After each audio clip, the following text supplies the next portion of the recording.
Hi there guys, and welcome to the final fish tag coordinates mission for the 4th of July series, and this is the number 6,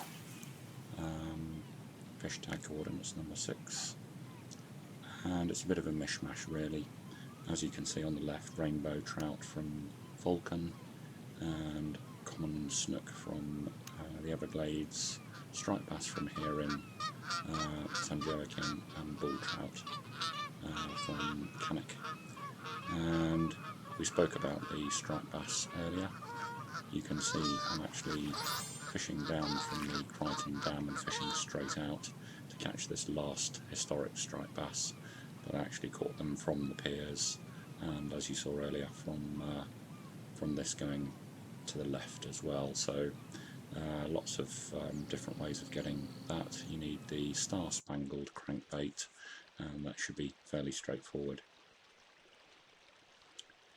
Next is the bull trout, which I had a lot more problems with, but managed to get it in the end in various places in Canoe. This is in the typical top water area where you'd be fishing for the top water rodeo in the middle ground, and it takes some time, so just be patient with this one and you will eventually get there. The problem is that you get coho and chum salmon here as well in this area, as you just saw, but if you keep hitting sort of the middle, straight from the middle between the rocks, and just sort of dragging in on a 2 with the I want you single spoon, which is what you need for this particular one, you'll eventually get them. I did actually catch them from the middle where I was fishing for the chinook in the previous video as well, and also further down from this spot in the sort of sockeye area. So they are all over the place, but I never seem to be able to catch them with the right spoon. I was catching them on the other mission when I didn't want to, but I got there in the end with the single spoon. So yeah, probably one of the more difficult ones. There's just because we didn't want it, a historic chinook. Just keep hitting that same spot. And as I say, eventually you'll get them. They're larger than a uni bull trout, I would say. Not quite sure about that, but I think they are. Anyway, that's the last of those, and you can see where I am. That's basically the middle ground on the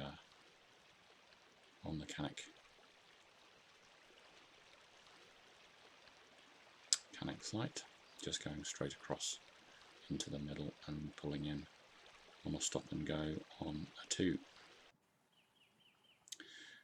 The next one in the order that I'm doing them is the rainbow, the historic rainbow at Vulcan. I've not particularly spent a long time on any of these so far because we've been to all these locations so far already on the previous missions. So if you have a look at the other missions, you'll see that, and these are the same spots I was using for the trout earlier on. So for the historic brown trout, you can see I've got 4 of 5 already, and this is where I was using the technique that I mentioned in the previous video, where I just left it on the ground for a second or 2 before starting with a lift and drop and then going to a stop and go. And the position to the right, up against that wall, up against that rock, is actually very good for these as well. So just where the fish is swimming over to now, just coming in from there. We looked at it in the trout mission earlier on in this series. So yeah, for this one you'll need the Old Glory grub, 7 centimetre, and I used a 9 gram jig head on a 2/0. I think probably because I had it left from when I was at Mudwater getting the grass pickerel, or the historic grass pickerel, and they fight pretty hard, these, or quite well, these rainbow trout. historic rainbow trout. And there's the 5th one. And that's that one off the list. Just show you one spot which I don't think I showed you on the trout part of this, on the trout mission of this series, which is over on this other side. I showed you the one straight across from here to the right, but there is another very good spot, which if you've done the monsters, you'll know where this is. This is where the outlaw trout lies, and it's just down against this very deep wall, this cliff edge. And yeah, if you put it in somewhere there and do a stop and go from the bottom, then I think I picked up one of my historic rainbows there. So moving on to the final fish, in terms of the way I've done this one, this is Everglades for the snook. You want to be on the right hand point, and you can use really anywhere you can catch these. You can see all my markers from the red drum competition or the red drum tournament, and I'm using this one. I actually caught the other 3 in the other 3 spots that you can see the markers, and I caught them very quickly, and just thought I'd try this one as the last one and got one straight away. So you need the Salute Nymph on this one, which is the 10 centimeter Salute Nymph, and I used an X series jig head, 25 gram on a 4, and I actually used the Thetis in the end because the Zeus was taking a long time to bring them in and struggling a bit. So, but you could do it with the Zeus quite happily, that wouldn't be a problem. So just again a gentle sort of stop and go. You will get a lot of gaff top sail catfish.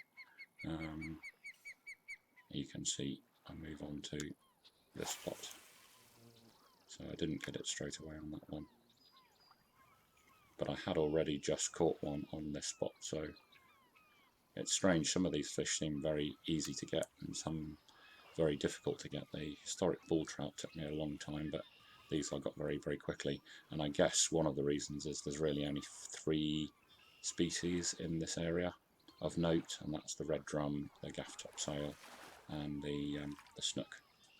So yeah, there we go, there's the last of the historic common snook, and that's how to get that one. There's his tag on his back. So I've added on to this mission the remaining bit. I was going to do it as a separate video, but I decided to finish off all in one video. So the remainder of this video, the last sort of 7 or so minutes, they're just showing you the points that you can use. That's a very good point in the shadow of that tree, or the reflection of that tree, and right the way over to here. So there's really anywhere along that way, those 5 points, or anywhere in between, you will get them. Don't think you'll have too much of a problem with that.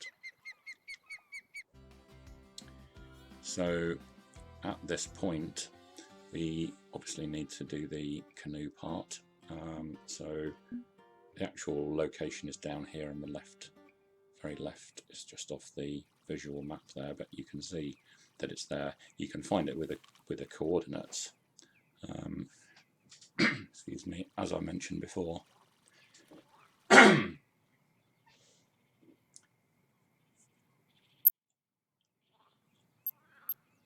And it's actually just there on the end of that island, as you can see. And I think I was pretty lucky with this one, and hit it first time. Not quite sure whether I hit it in 2 goes or... There we go. So I've been talking all the way along about this and the fact that it usually seems to take 2 goes, but I did them both in 1 hit there just to prove that it is actually possible. And I've been faffing around all along.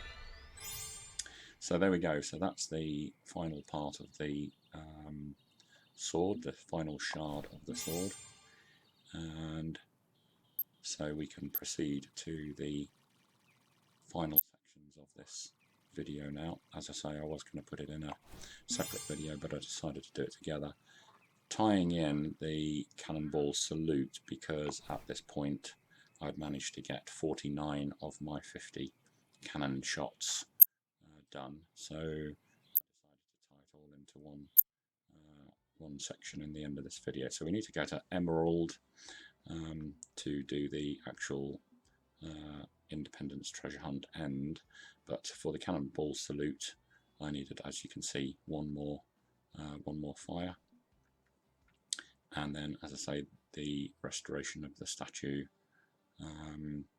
and getting the treasure map is here at Emerald. So first of all, just going to fire off the last cannon, which will give me the fire cannon reel, which actually is a very good reel. I mentioned right at the beginning of this, one of the good reasons for doing this mission, if nothing else, is the reel and the sword cast rod are actually really quite good.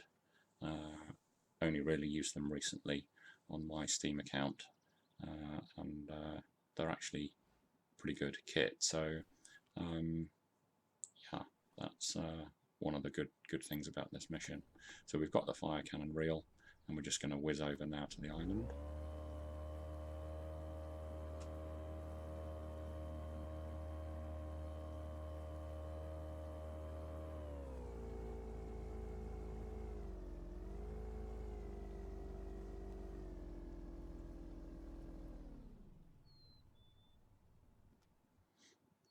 I lied, we're not going to whiz over to the island, we're going to whiz over to the other side of the lake where we find the statue, and we can press E to set the sword. As you can see, the sword then appears in his hand, and if you press E again, then you get the treasure map.